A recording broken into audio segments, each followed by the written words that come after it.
Listen. And I think that's the reality of I wouldn't ever say like toxic, but definitely turbulent relationship that they have. So the After series is one of those that's so bad, it's sometimes good. Most of the time it's miserable. But if you don't know anything about it, it's that Wattpad series that was inspired by One Direction, specifically having the main character of Hardin be a version of Harry Styles that spits more. Now, we had done Trilogy LME covering all of the cringe and trauma last year, but now that the fourth one's out on digital, I can confidently say that it's somehow the most traumatic. Like, you're sitting there questioning half of the stuff that's happening in these two's relationship. It's one of those love stories where they keep aiming to get to the finish line, but the finish line is them not abusing each other. Like, there's a certain point where the light at the end of the tunnel is just way too far, and after 4 movies, you spend more time being miserable with each other than actually being loved. And that's self-inflicted. Speaking of self-inflicted, they keep making these Fathom events in theaters in order for them to charge you more, because I guess they have to spend extra on the Clorox wipes after. But most of these movies have been hosted on Prime, so thanks to our sponsor, you can just wait for them there because Amazon really loves making interesting featurettes for them. Everybody loves love, and I think everyone can relate to toxic love.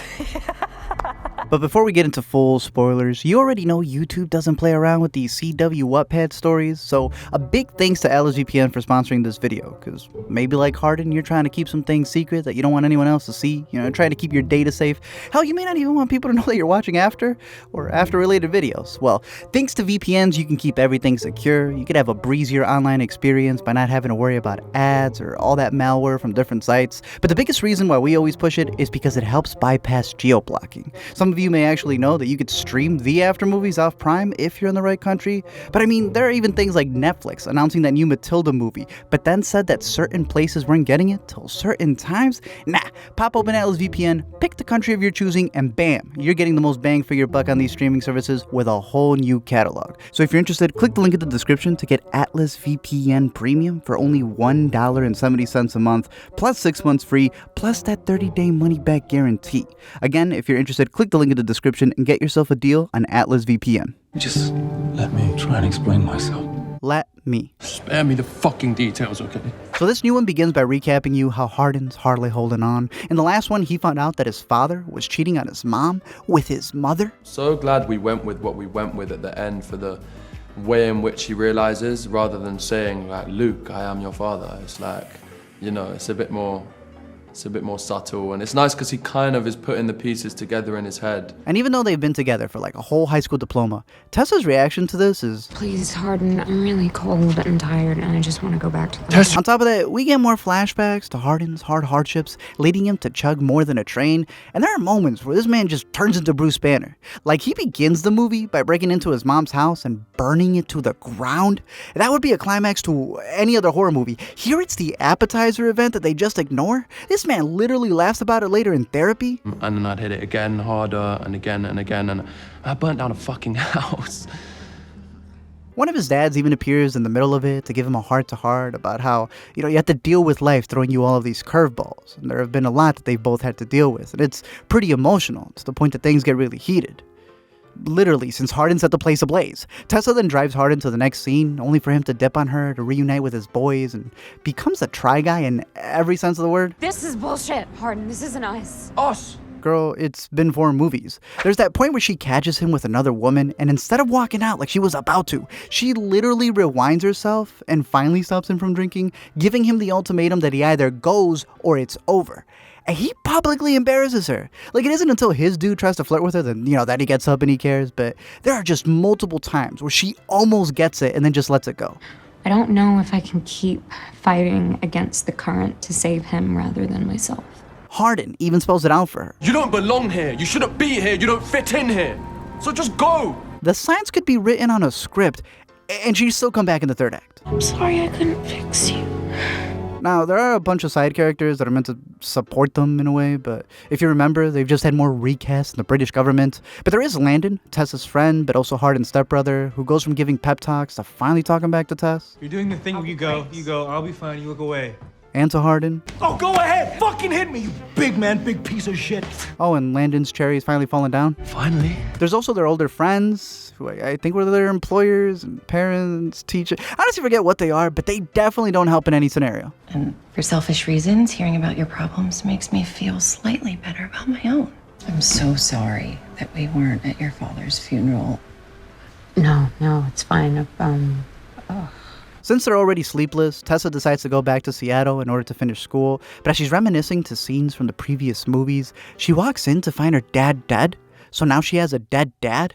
And this was a very emotional scene that really had Tess at her brink, and I really wanted to use it as a thumbnail, but YouTube wasn't having it. Hardin keeps ignoring all of the calls, but Landon is able to get one through to let him know that Pop got popped, and he just thrusts himself back into her life. Hardin is the definition of barging in, and once again, they're on and off. Around this time is when the script needed an added twist, so they just stuff in all these doctor visits where Tessa finds out that she may not be able to have kids.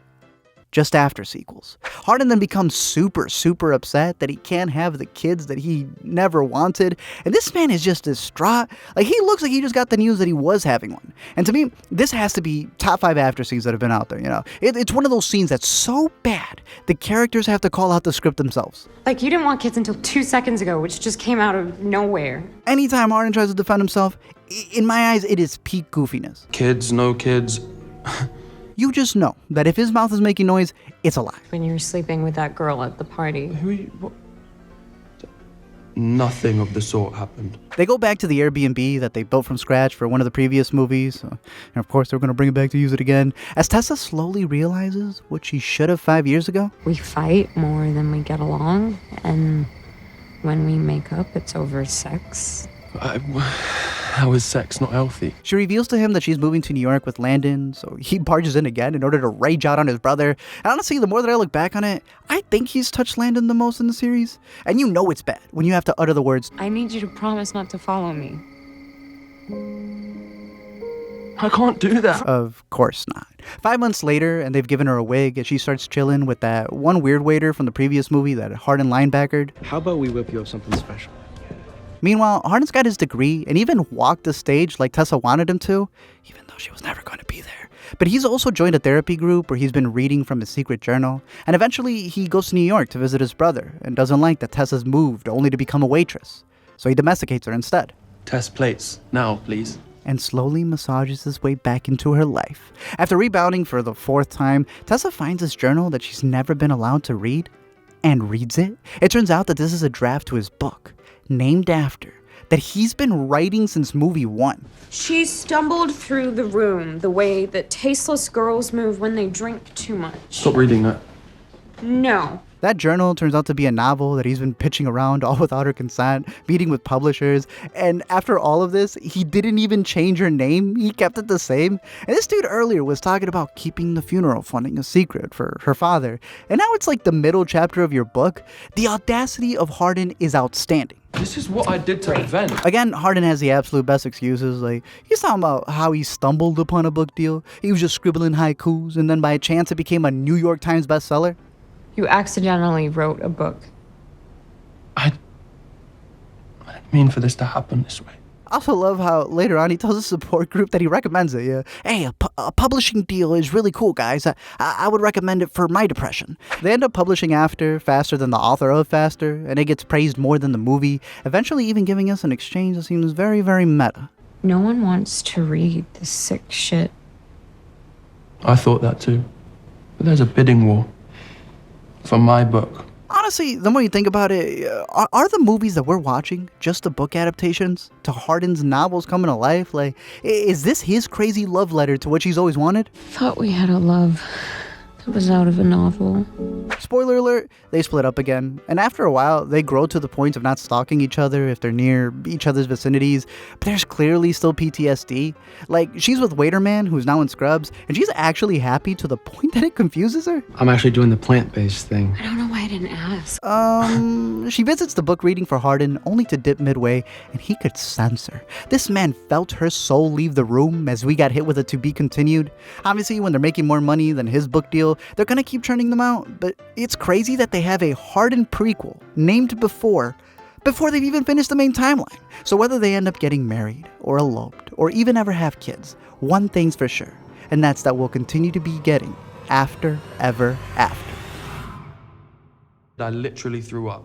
So Thank you all for checking out this video. I'm curious to know your thoughts on this one or any of the other three. Obviously, they're going to keep trending these out, but another big shout out to Atlas VPN for sponsoring the channel and supporting us, especially since we've been out for a lot of festivals with this past month, especially with the fall. We've had the New York Film Festival, the Chicago Film Festival. We're going to have lists for all of those, as well as a virtual best of for the year. We have a bunch of horror LMEs that are still queued up, a whole Marvel week we want to do in November leading up to Black Panther. So I know we've been out for a minute, but we have a bunch of videos in the works, and we're just thankful that we could still keep covering movies and going to film festivals, and just gotta make all the videos for them at this point. But I'm curious to know your thoughts on any of these upcoming ones, what movies you have in your horizon, or just anything dealing with this, because I don't think it's ever gonna end. That's gonna be like the one constant. There's always going to be these after movies.